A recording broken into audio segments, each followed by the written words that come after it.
सभी दोस्तों को नमस्कार। स्वागत करता हूं आपका अपने इस चैनल गॉड ऑनलाइन क्लासेस में। दोस्तों, जैसा कि हम लोग केंद्रीय शिक्षक पात्रता परीक्षा यानी कि सीटेट 2022 दिसंबर में जो पेपर होने वाला है उसकी तैयारी कर रहे हैं, साथ ही साथ हम लोगों को पता है कि 31 अक्टूबर से इसके ऑनलाइन आवेदन पत्र भरे जाने हैं।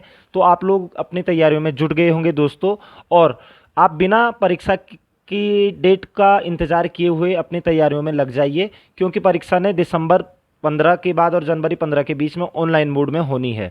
तो आज की वीडियो में आप लोगों के सामने फिर से सामाजिक अध्ययन का जो शिक्षण शास्त्र होता है दोस्तों, और आप लोगों को पता है कि 60 क्वेश्चन यहाँ से आते हैं। लगातार ये मेरी 8वीं वीडियो आप लोगों के सामने है, 7 वीडियो इससे पहले बन चुकी हैं दोस्तों। तो आप लोगों से अनुरोध रहेगा कि आप उन 7 वीडियो का भी अनुसरण जरूर करें, ताकि आप लोगों को परीक्षा में एक अच्छे अंक प्राप्त करने के लिए अच्छे क्वेश्चन देखने को मिल पाए दोस्तों। तो आज की वीडियो में आगे बढ़ने से पहले आप लोगों से एक छोटा सा अनुरोध करूंगा कि अगर आपने अभी तक चैनल को सब्सक्राइब नहीं किया है दोस्तों, तो प्लीज़ चैनल को जरूर सब्सक्राइब कर लीजिएगा। तो बढ़ते हैं आज के पहले क्वेश्चन की ओर। पहला क्वेश्चन आपके स्क्रीन पर आ रहा है कि सामाजिक अध्ययन शिक्षण का प्रमुख सूत्र क्या है। सामाजिक अध्ययन शिक्षण का जो प्रमुख सूत्र है वो क्या है। यहाँ पर ऑप्शन है पहला, पारदर्शिता से दूरदर्शिता, सरल से कठिन की ओर, तेज ध्वनि में पढ़ाना, या स्तरानुकूल शिक्षण। तो देखिए दोस्तों, काफ़ी सारे 4 के 4 ऑप्शन लगभग सेम जैसे हैं, लेकिन जो सामाजिक अध्ययन का जो शिक्षण सूत्र होता है वो हमेशा क्या होता है, सरल से कठिन की ओर ले जाना। क्योंकि जब बच्चा कोई भी चीज़ पर्यावरण से सीखता है तो उसको वो सरल लगती है, लेकिन जैसे जैसे वो स्कूल में आने लगता है और उसके बारे में जब जानकारी ज़्यादा लेने की कोशिश करेगा तो उसको सरल से कठिन की ओर को ले जाया जाता है, यानी कि परिपक्व बनाया जाता है। तो सामाजिक अध्ययन का शिक्षण सूत्र भी सरल से कठिन की ओर को इशारा करता है दोस्तों। नेक्स्ट क्वेश्चन पे बढ़ेंगे दोस्तों। सामाजिक विज्ञान का अध्यापक बालक को समझाने में सहायक है। ठीक है, तो बालक को क्या समझाने में सहायक है? बाल मनोविज्ञान, शिक्षा मनोविज्ञान, समूह मनोविज्ञान या व्यक्ति विज्ञान। तो सारे ऑप्शन लगभग आपको सेम लग रहे होंगे, लेकिन सामाजिक विज्ञान का जो अध्यापक होता है दोस्तों वो बालक को समझाने में सहायक होता है, वो होता है आपका शिक्षा मनोविज्ञान। आपको पता होना चाहिए दोस्तों कि शिक्षा मनोविज्ञान वह शाखा होती है जिसके अंतर्गत पढ़ाने की नई नई टेक्निक्स यानी कि शिक्षण की नई नई तकनीकियाँ का प्रयोग करके शिक्षण को ये कह सकते हैं कि शिक्षण को हम रुचिपूर्वक बनाते हैं दोस्तों। तो यही शिक्षा मनोविज्ञान के अंतर्गत रहता है, और बालक का समन्वित विकास करने की जो तकनीकी का ज्ञान हमें प्राप्त होता है वो हमें शिक्षा मनोविज्ञान से ही प्राप्त होता है। तो सामाजिक विज्ञान का जो अध्यापक है दोस्तों वो बालक को शिक्षा मनोविज्ञान समझाने में सहायक होता है दोस्तों। तो ये चीज़ आप लोग क्लियर रख लीजिएगा। नेक्स्ट क्वेश्चन पे चलेंगे। कमेटी ऑफ ट्रेन द्वारा कौन से सामाजिक विज्ञान को सामाजिक अध्ययन में जोड़ा गया? ठीक है, तो याद रखिएगा दोस्तों, कमेटी ऑफ ट्रेन एक ये कह सकते हैं कि एक चर्चा टाइप की थी, ठीक है, जो कि 1912 ईस्वी में हुई थी दोस्तों अमेरिका में। ठीक है, तो इसमें क्या किया गया कि सामाजिक अध्ययन के अध्ययन के अंतर्गत एक विषय को जोड़ा गया था। तो वो कौन सा विषय था? यहाँ पर ऑप्शन है इतिहास, अर्थशास्त्र, समाजशास्त्र, नागरिक शास्त्र। तो देखिए दोस्तों, इतिहास, अर्थशास्त्र, नागरिक शास्त्र और भूगोल तो सामाजिक विज्ञान के अंतर्गत आता ही है, लेकिन समाजशास्त्र को भी यहाँ पर जोड़ा गया, क्योंकि समाजशास्त्र मानव के जीवन से संबंधित होता है। इसलिए कमेटी ऑफ ट्रेन में ये डिसाइड किया गया कि सामाजिक अध्ययन के अंतर्गत समाजशास्त्र को भी रखा जाए, और ये 1912 और 1911 के आसपास में हुआ है दोस्तों। नेक्स्ट क्वेश्चन पे चलेंगे। समाजशास्त्र को सामाजिक अध्ययन के विषय में कब जोड़ा गया था?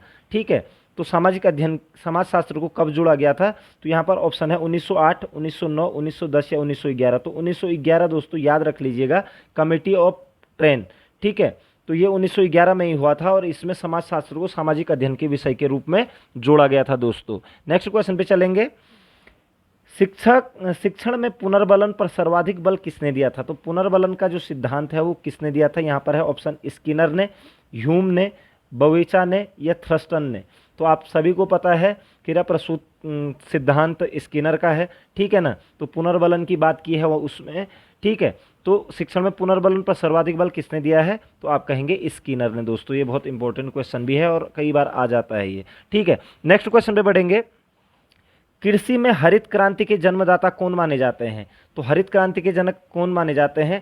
आपको पता होना चाहिए। यहाँ पर ऑप्शन है Norman E Borlaug, doctor S Swaminathan, Gary baker या इनमें से कोई नहीं। तो हरित क्रांति के जनक जो माने जाते हैं दोस्तों, नॉर्मन ई बोरलॉग। आपको पता होना चाहिए 1966-67 में भारत में हरित क्रांति आई थी, ठीक है। तो इसके जो जनक कहलाते हैं वो नॉर्मन ई बोरलॉग को माना जाता है दोस्तों। ठीक है, जैसे कि गेहूं और चावल की जो फसलें थी वो उनके लिए एक नई टेक्निक के साथ खेती करना सिखाया गया था। तो हरित क्रांति के जन्मदाता नॉर्मन ई बोरलॉग को माना जाता है। इंपॉर्टेंट क्वेश्चन है दोस्तों। नेक्स्ट क्वेश्चन पे बढ़ेंगे। म्यूचुअल फंड को भारत में कौन विनियमित करता है? ठीक है, तो म्यूचुअल फंड का नाम आपने सुना होगा दोस्तों, आजकल टीवी में भी आप देखते हैं कि म्यूचुअल फंड सही है। तो म्यूचुअल फंड एक स्कीम है पैसा जमा करने की। तो म्यूचुअल फंड को भारत में कौन विनियमित करता है? जैसे बैंकों को विनियमित करने के लिए आरबीआई होती है, वैसे म्यूचुअल फंड को कौन विनियमित करता है? तो यहाँ पर ऑप्शन है आरबीआई, एसबीआई, सेबी या आरबीआई एंड सेबी। तो याद रखिएगा दोस्तों, म्यूचुअल फंड को भारत में जो विनियमित किया जाता है वो किया जाता है सेबी के द्वारा। ठीक है, security exchange board of India इसकी फुल फॉर्म है। ठीक है, security exchange board of India, भारतीय प्रतिभूति एवं विनियामक बोर्ड करके। ठीक है, तो सेबी आपको पता होना चाहिए, जो म्यूचुअल फंड हो गए या फिर स्टॉक एक्सचेंज होते हैं जो हमारे, उनको क्या करता है? रेगुलेट करता है दोस्तों। ठीक है, और सेबी की जो स्थापना हुई थी दोस्तों वो 1992 ईस्वी में हुई थी, याद रखिएगा। और इसका मुख्यालय मुंबई में है, बांद्रा में, मुंबई। ठीक है, तो याद रखेंगे मुंबई में इसका मुख्यालय है सेबी का। 1992 में सेबी का गठन किया गया था और ये म्यूचुअल फंड और स्टॉक एक्सचेंज को क्या करता है? विनियमित करता है या फिर रेगुलेट करता है दोस्तों। नेक्स्ट क्वेश्चन पे बढ़ेंगे दोस्तों।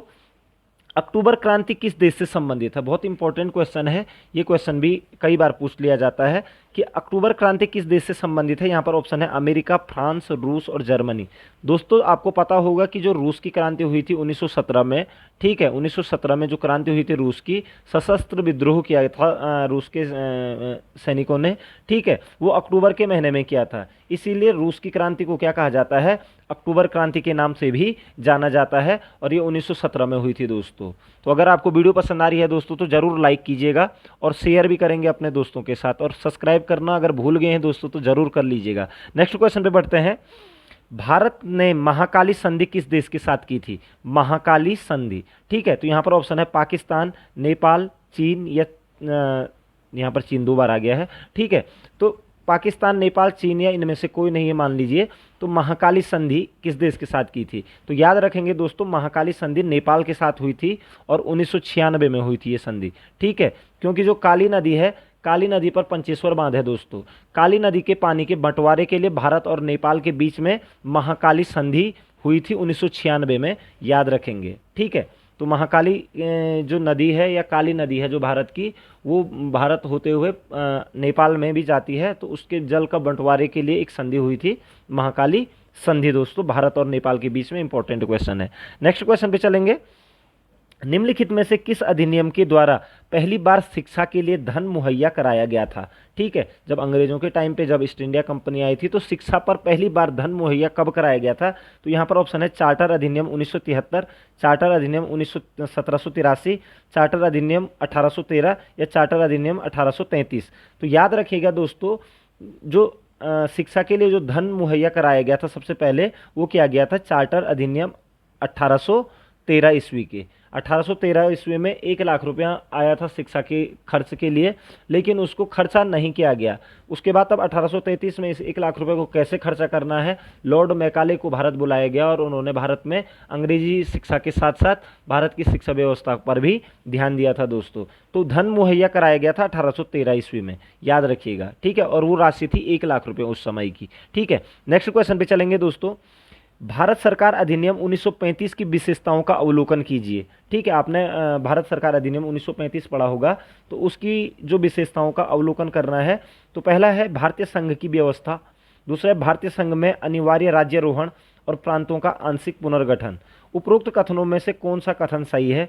केवल एक और दो, दो और तीन, एक और तीन। तो याद रखिएगा दोस्तों, जो भारत सरकार अधिनियम 1935 आया था उसके द्वारा भारतीय संघ की व्यवस्था की गई थी, ये बिल्कुल सही है। ठीक है, भारतीय संघ में अनिवार्य राज्यारोहण नहीं किया गया था दोस्तों, आप लोगों को पता होगा, और प्रांतों का आंशिक पुनर्गठन हो गया था, यानी कि कुछ राज्य बन चुके थे। तो ये भी आपका एग्जैक्ट सही हो जाएगा। तो 1 और 3 सही हो रहे हैं दोस्तों, तो ऑप्शन नंबर डी आपका सही हो जाएगा, 1 और 3 दोस्तों। ठीक है, नेक्स्ट क्वेश्चन पे बढ़ेंगे दोस्तों। आधुनिक भारत का निर्माता किसे कहा जाता है? तो आधुनिक भारत का निर्माता किसे कहा जाता है? एमजी रानाडे, महात्मा गांधी, केशव चंद्र सेन या राजा राम मोहन राय। ठीक है, तो आधुनिक भारत का निर्माता, ये क्वेश्चन भी बहुत बार पूछा गया है। आधुनिक भारत का जो निर्माता कहा जाता है दोस्तों, वो कहा जाता है राजा राम मोहन राय को, याद रखेंगे। राजा राम मोहन राय समाज सुधारक थे और इन्होंने पाश्चात्य और अंग्रेजी शिक्षा को लाने के लिए यहाँ पर काफ़ी प्रयास किया था। साथ ही साथ भारत के अंदर जो विशेष जो सती प्रथा जो एक कुरीति थी, उसको अंत करने के लिए इन्होंने लॉर्ड विलियम बेंटिक के साथ काफ़ी सहयोग किया था। तो आधुनिक भारत का निर्माता जो कहा जाता है, राजा राम मोहन राय को कहा जाता है। और इन्होंने ब्रह्म समाज की स्थापना भी करी थी 1828 ईस्वी में, याद रखिएगा दोस्तों। ठीक है, नेक्स्ट क्वेश्चन पे बढ़ेंगे दोस्तों। भारत में बेरोजगारी के आंकड़े एकत्रित एवं प्रकाशित करता है, कौन करता है भारत में बेरोजगारी के आंकड़े? तो यहाँ पर ऑप्शन है नीति आयोग, वित्त आयोग, एनएसएसओ या यूएनओ। तो भारत में बेरोजगारी के जो आंकड़े एकत्रित एवं प्रकाशित करता है वो करता है एनएसएसओ। ठीक है, तो याद रखिएगा एनएसएसओ आपको पता होना चाहिए दोस्तों, 1950 में इसका गठन किया गया था। ठीक है, और ये भारत में बेरोजगारी के आंकड़े एकत्रित और उनका प्रकाशन भी करता है, यद्यपि कुछ सालों से ये नहीं कर पा रहा है। ठीक है दोस्तों, बेरोजगारी के आंकड़े। ठीक है, तो एनएसएसओ याद रखेंगे आप लोग कि भारत में बेरोजगारी के आंकड़े एकत्रित करने वाली संस्था है। नेक्स्ट क्वेश्चन पे बात करते हैं दोस्तों। कृषि में मूलतः किस प्रकार की बेरोजगारी की प्रधानता देखी जाती है?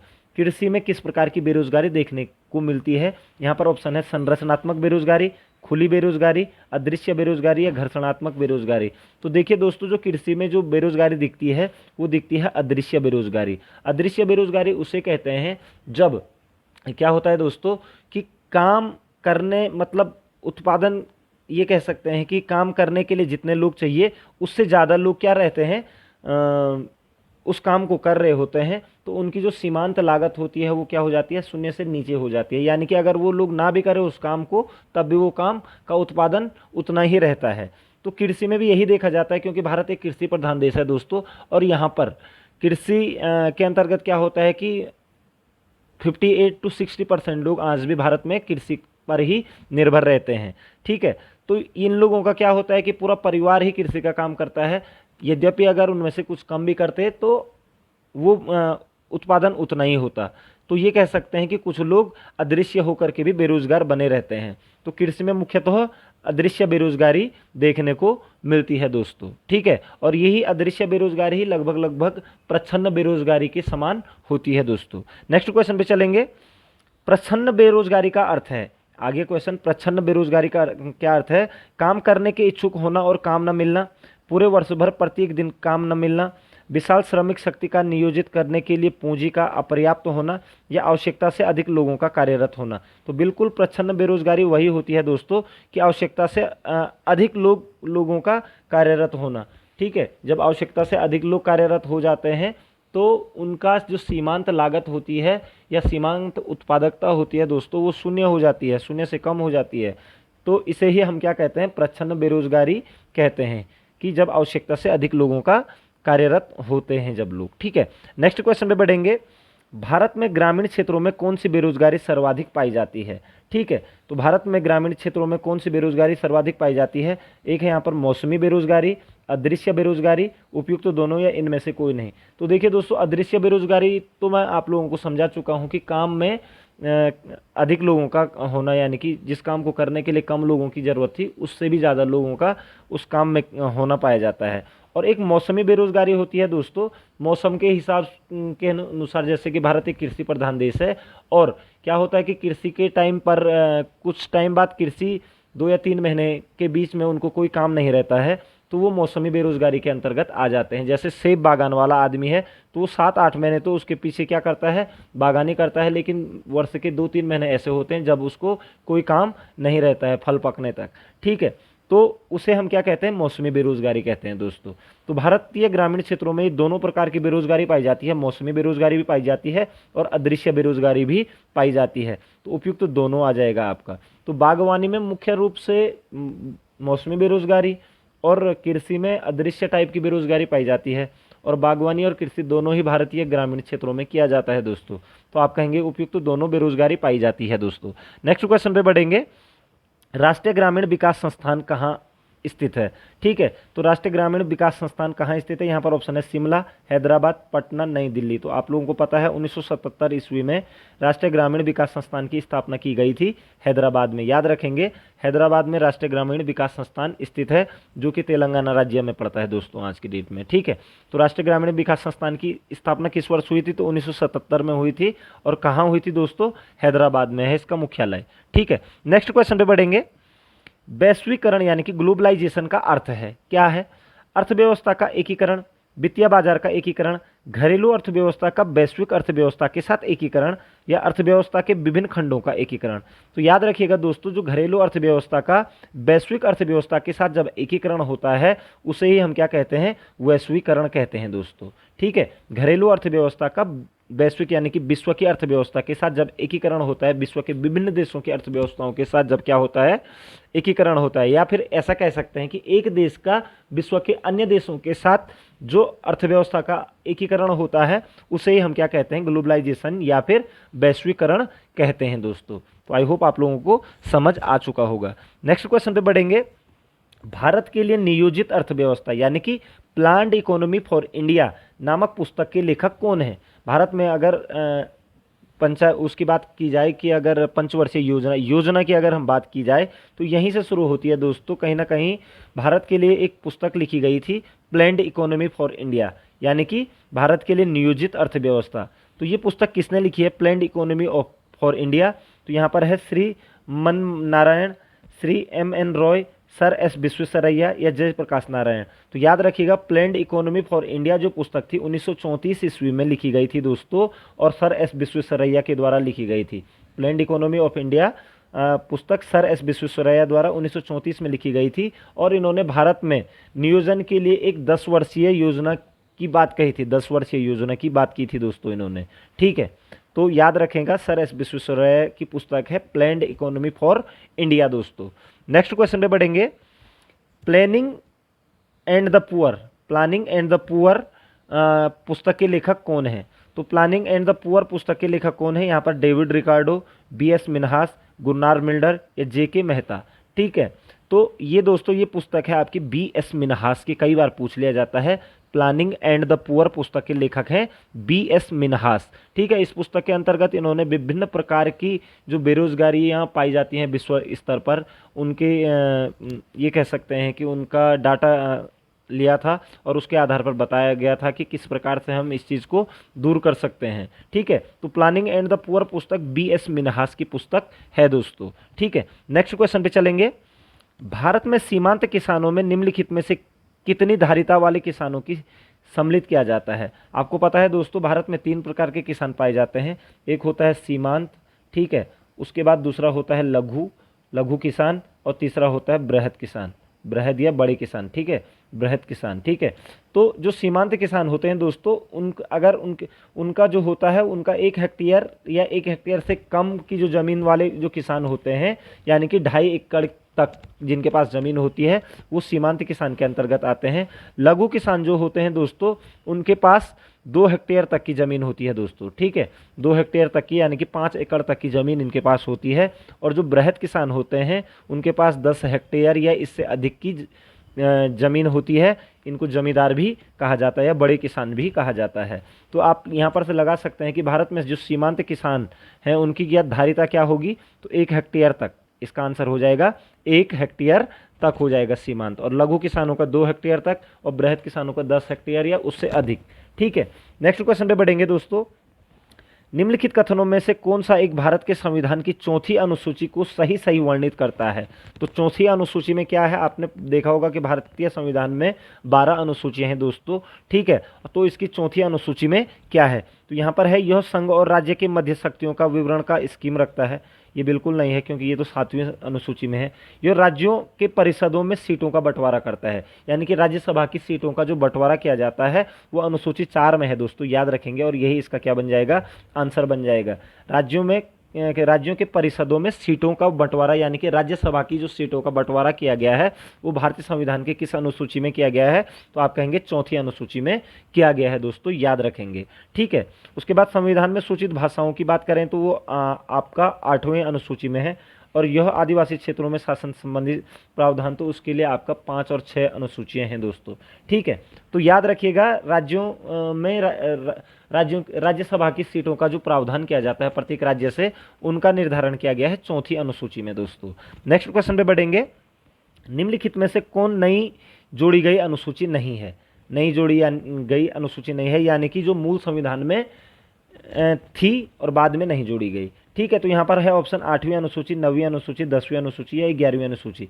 तो दोस्तों आपको पता है कि जो भारत का मूल संविधान जब बनाया गया था उसमें 395 आपको पता है अनुच्छेद थे, 22 भाग थे उसके, और 8 अनुसूचियां थी उस समय, सिर्फ 8 अनुसूचियां थी। उसके बाद विभिन्न संविधान संशोधनों के द्वारा 4 अनुसूचियां और जोड़ी गई, तो टोटल आज वर्तमान में 12 अनुसूचियां हैं भारतीय संविधान में। ठीक है, तो यही पूछ रहा है कि नई नहीं जोड़ी गई, कौन सी नई नहीं जोड़ी गई? तो 8वीं नई नहीं जोड़ी गई, ये 8वीं तक मूल संविधान में थी, यानी कि 9वीं, 10वीं और 11वीं जोड़ी गई है दोस्तों, और 12वीं भी जोड़ी गई है। तो 8वीं नहीं जोड़ी गई है, यही आपका क्या हो जाएगा, यहाँ पर आंसर हो जाएगा दोस्तों। नेक्स्ट क्वेश्चन पे बढ़ेंगे दोस्तों। नीति निर्देशक सिद्धांतों के निम्नलिखित अनुच्छेदों में से कौन सा अंतर्राष्ट्रीय शांति और सुरक्षा के संवर्धन से संबंधित है? ठीक है, तो अंतर्राष्ट्रीय शांति और सुरक्षा से संबंधित संवर्धन कौन सा अनुच्छेद करता है? यहाँ पर अनुच्छेद 51, अनुच्छेद 48 को, अनुच्छेद 43 को या अनुच्छेद 41? तो आपको पता होना चाहिए नीति निर्देशक तत्वों का जो अंतिम अनुच्छेद है दोस्तों, अनुच्छेद 51, इसमें ये कहा गया कि प्रत्येक राज्य का यह दायित्व होगा कि वह अंतर्राष्ट्रीय शांति और सुरक्षा में संवर्धन करेगा। ठीक है, तो अनुच्छेद 51 के तहत ये बात कही गई है दोस्तों, याद रखेंगे आप लोग। नेक्स्ट क्वेश्चन पे चलेंगे दोस्तों। भारत के संविधान के निम्नलिखित कौन से अनुच्छेद में उपबंध है कि 14 वर्ष से कम उम्र के किसी बालक को किसी कारखाने या खान में काम करने के लिए नियोजित नहीं किया जाएगा या किसी अन्य ये कह सकते हैं कि परिसंकटमय योजना में नहीं लगाया जाएगा दोस्तों। तो यहाँ पर आप लोग देख चुके हैं कि 14 वर्ष से नीचे वाले बच्चों को यानी कि किसी खान या संकट वाले कामों में नहीं लगाया जाएगा, इस कौन से अनुच्छेद में लिखा गया है? तो आपने दोस्तों भारतीय संविधान के जो मौलिक अधिकार हैं उसमें एक अधिकार पड़ा होगा शोषण के विरुद्ध अधिकार, और वो शोषण का विरुद्ध अधिकार 23 और 24 में है। ठीक है, तो अनुच्छेद 24 इसी चीज़ की व्याख्या करता है कि 14 वर्ष से नीचे के बच्चों को किसी कारखाने या खान या किसी संकटमय स्थान पर काम करने से रोकने पर आधारित उपबंध है अनुच्छेद 24। तो याद रखेंगे दोस्तों इसे। ठीक है, नेक्स्ट क्वेश्चन पे बढ़ेंगे। भारतीय संविधान के किस अनुच्छेद के अंतर्गत नियंत्रक एवं महालेखा परीक्षक यानी कि कैग बोलते हैं दोस्तों, कंट्रोलर एंड ऑडिटर जनरल इसको बोला जाता है। ठीक है, तो कैग की नियुक्ति की गई है, किस अनुच्छेद के तहत कैग की नियुक्ति की गई है? आपको पता होना चाहिए कि कैग जो भी होता है विभिन्न मंत्रालयों के लेखा रिपोर्ट का ब्यौरा रखता है दोस्तों। ठीक है, तो कैग की नियुक्ति किस अनुच्छेद के तहत की गई है? ऑप्शन है 146, 147, 149 या 149।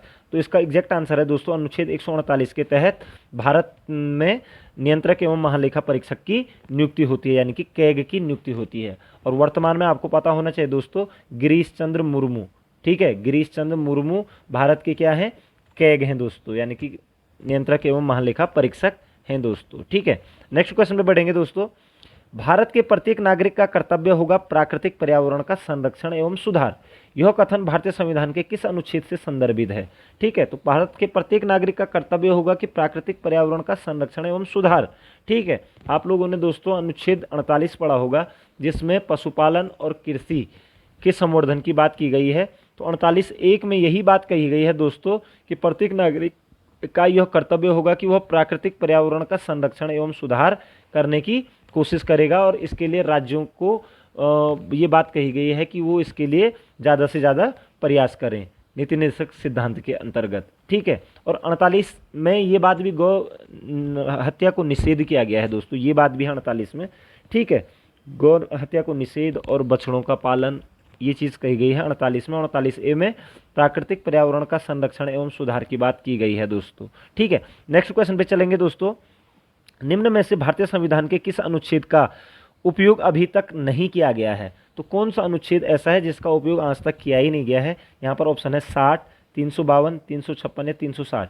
ठीक है, तो देखिए दोस्तों आपको पता होना चाहिए भारत में 3 प्रकार के आपात उपबंध लगते हैं, एक सशस्त्र विद्रोह, एक राज्यों में राष्ट्रपति शासन और एक वित्तीय आपात। ठीक है। तो वित्तीय आपात आज तक भारत देश में कभी नहीं लगा है, और जो वित्तीय आपात की जो बात की गई है वो अनुच्छेद 360 में की गई है। ठीक है। तो आप कहेंगे कि अनुच्छेद 360 का उपयोग आज तक अभी तक भारतीय संविधान के द्वारा कभी भी नहीं किया गया है दोस्तों। तो ये इसका एग्जैक्ट आंसर हो जाएगा। नेक्स्ट क्वेश्चन पे बढ़ेंगे। नीति आयोग भारत के संविधान के किस अनुच्छेद के तहत संगठित किया गया है? आपको पता होना चाहिए दोस्तों, नीति आयोग का जो गठन किया गया था वो 1 जनवरी 2015 को किया गया था दोस्तों। ठीक है, 1 जनवरी 2015 को नीति आयोग का गठन किया गया था। योजना आयोग की जगह इसको बनाया गया था। ठीक है। तो इसका गठन कौन से संविधान के किस अनुच्छेद के तहत किया गया है? यहाँ पर ऑप्शन है 280, 282, 286 या इनमें से कोई नहीं। तो याद रखिएगा दोस्तों, जो नीति आयोग है वो सरकार द्वारा बनाया गया एक ये कह सकते हैं कि एक बॉडी है, सरकार के द्वारा बनाई गई बॉडी है जो कि संवैधानिक नहीं है। ठीक है। तो ये किसी भी अनुच्छेद में नीति आयोग के बारे में कुछ भी नहीं कहा गया है। तो आप कहेंगे कि इनमें से कोई नहीं, नीति आयोग किसी भी अनुच्छेद में वर्णित नहीं है, ये संवैधानिक तंत्र के अंतर्गत नहीं आता है दोस्तों। ठीक है, ये सरकार ने अपने कार्यों के लिए बनाया गया है। ठीक है। तो आप कहेंगे किसी भी अनुच्छेद के अंतर्गत नीति आयोग को नहीं रखा गया है। नेक्स्ट क्वेश्चन पे बढ़ेंगे। संविधान में मंत्रिमंडल शब्द का प्रयोग एक बार हुआ है और यह किस अनुच्छेद में हुआ है? आपको एक क्वेश्चन तो यहीं पर बन गया दोस्तों कि संविधान में मंत्रिमंडल शब्द का प्रयोग कितनी बार हुआ है? तो आप कहेंगे सिर्फ एक बार हुआ है। और वो कहाँ पर हुआ है दोस्तों? ऑप्शन है अनुच्छेद 352 में, अनुच्छेद 74 में, अनुच्छेद 356 में या अनुच्छेद 76 में। ठीक है। अनुच्छेद 74 में मंत्रिमंडल से संबंधित प्रावधान किए गए हैं, लेकिन मंत्रिमंडल शब्द का प्रयोग नहीं किया गया है दोस्तों, याद रखेंगे। ठीक है, याद रखेंगे। लेकिन अनुच्छेद 352 के थर्ड खंड में यानी कि तीसरे खंड में, यानी कि ये कह सकते हैं 352C में एक बार क्या किया गया है? मंत्रिमंडल शब्द का क्या किया गया है? प्रयोग किया गया है दोस्तों। ठीक है। तो याद रखेंगे कि अनुच्छेद 352 में मंत्रिमंडल शब्द का एक बार प्रयोग किया गया है।